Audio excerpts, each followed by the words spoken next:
A very important question for anyone involved in the tech space right now is that when will the tech jobs come back? It is a very important question to you if you're planning to get into tech, because right now a lot of people, when they're seeing a very tough tech job market, they're changing their minds about getting into tech. It is a very important question to you if you are already in tech and trying to get your first job, because landing your first job is pretty tough right now because you're competing against thousands of very experienced people who are recently impacted by layoffs. And it is an equally important question to you if you're already in tech and already have a job, because you want to know that when will this looming fear of layoffs will be over. I've spent last couple of weeks trying to research the 2024 tech job market, and in this video I'm going to share what my analysis is about when the tech jobs will come back to the same level as we had seen in the pre-pandemic era. But before we start answering that question, we have to answer two other questions. One,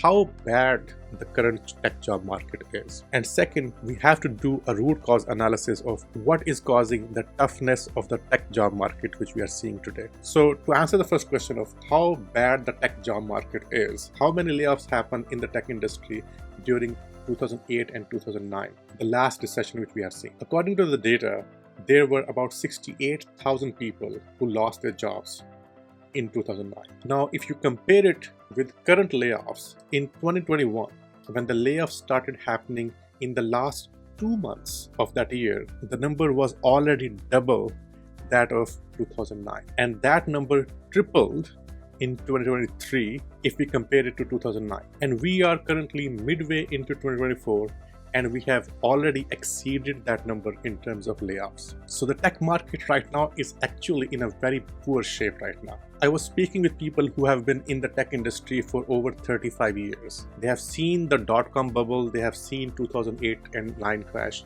and they were telling me that they have never seen something like this before. So this is probably the toughest time for people in tech since we have seen the tech boom starting in 1985. So now let's try to answer the second question. What is causing this toughness of the tech job market? And we have to do a root cause analysis here. For my research, there are 5 main factors which are driving this toughness of tech job market. The first one is very simple. It is the high interest rate environment which we are seeing for the last 2 years. When the interest rates are high, the access to money is difficult. It impacts every job market. But it specifically impacts tech job market much more because investments in tech are considered much more riskier than conventional businesses. So consequently, when the interest rates are high, people are very wary of where they are investing that money. A lot of money which were getting poured into venture capital previously is now being held back. Startups are not getting as much funding as they were getting before, and hence a lot of tech jobs are gone. The second reason we are seeing for tough job market right now is the overhiring which was done in 2024. There are many companies, including big names like Meta, which more than doubled in size in just the 2 years during pandemic. The reason was the companies were seeing a lot of growth, very easy access to money, and they thought that this pattern is going to prevail, so they just emphasized a lot on hiring as many people as they can. But in the post-pandemic area, when they did not see that expectation of growth materializing, they're realizing they do not need as many people, and hence they're doing a layoffs and not hiring anymore. The third reason is that currently, realistically, there is a lot of oversupply of tech engineers. And the reason is that as we have seen unprecedented growth in the last 2 decades, of tech industry. There are more and more colleges which are producing tech graduates. There are a lot of boot camps, a lot of tech certifications. So we are seeing a lot of supply, but currently there are not as many tech jobs. So this oversupply compared to the availability of tech jobs is also putting a lot of pressure on the tech market.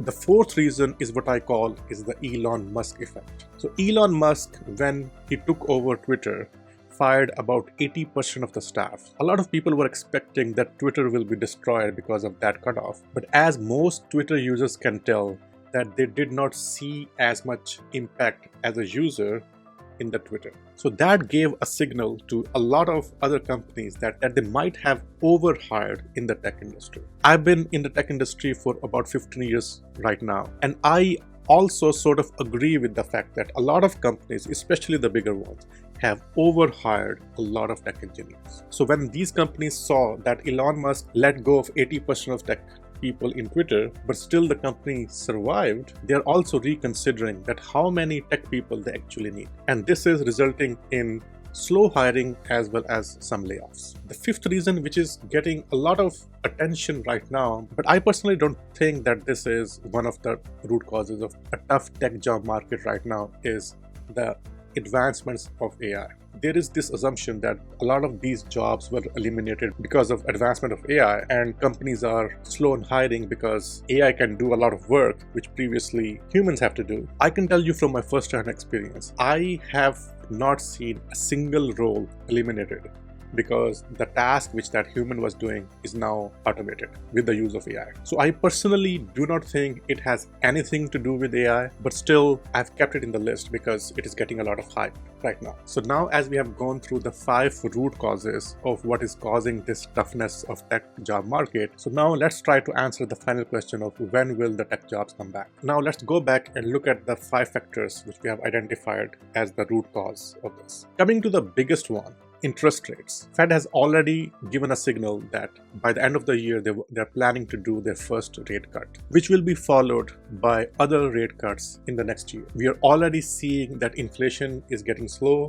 We are already seeing that the job market is not as tight as it was before. So these are all positive signals, and investors generally are very optimistic that interest rates are going to go down pretty soon. So I'm expecting that a lot of pressure which the tech job market is currently facing because of the high interest rates, it will be released to a big extent by April 2025. And we'll see many more jobs even before that, which will be about February 2025. The second factor about overhiring during the pandemic, the layoff data is telling us that that is already behind us. Companies have shed off a lot of overweight which they have accumulated during pandemic, and we are already seeing a gradual decrease in layoffs. So I think that factor has already been taken care of as of today. Well, oversupply is a relative term. It depends on how many jobs are available. So if you have 100 available engineers and you have 80 jobs, then you have an oversupply of engineers. But you have 120 jobs, then it's an undersupply of engineers. And historically, we have seen that we have been in the undersupply area. So with the tech job markets coming back to the pre-pandemic level, I think that factor will again not be of a problem because we'll be in the undersupply area again. The fourth factor of Elon Musk effect, where companies are realizing that they do not need as many engineers to be efficient, I think that factor is going to stay there because companies are realizing that they do not need as many engineers to do the work, which is actually going to be beneficial for tech industry in a long term because companies can be more profitable and they will reinvest that money into tech again to get better ROI. So I think this factor is going to stay there, but I think it is more beneficial for the tech industry in the long term than considering the harms of it. Now, coming to the last point of the impact of AI, as I said before, I don't think it has anything to do with the tough tech job market we are seeing. And I personally think that AI, it is only going to benefit the tech job market because though there are some roles which will be eliminated, but many more roles will be created around the AI space, which will benefit the tech job market. So in a nutshell, I think considering all this factor, by the end of the year, when the Fed has already done their first interest rate cut, we'll see some improvement in the tech job market. But in November, December, since the market is low anyway, we'll still see some slowness. But in the beginning of the next year, 2025, we'll see a positive trend in the tech job market. By the summer next year, I'm expecting the tech job market to be back to their prior pandemic level. I hope you find this video useful. I have briefly touched on the impact of AI on the tech job market. There is this video in which I have gone into much more detail on what I think is going to be the impact of AI on the tech job market, and especially if you are trying to see that should you learn specific skills like programming in this new era of advanced AI, that answer is also explained in detail in this video. So I'm pretty sure you'll like this, so please check it out. Thank you so much for watching.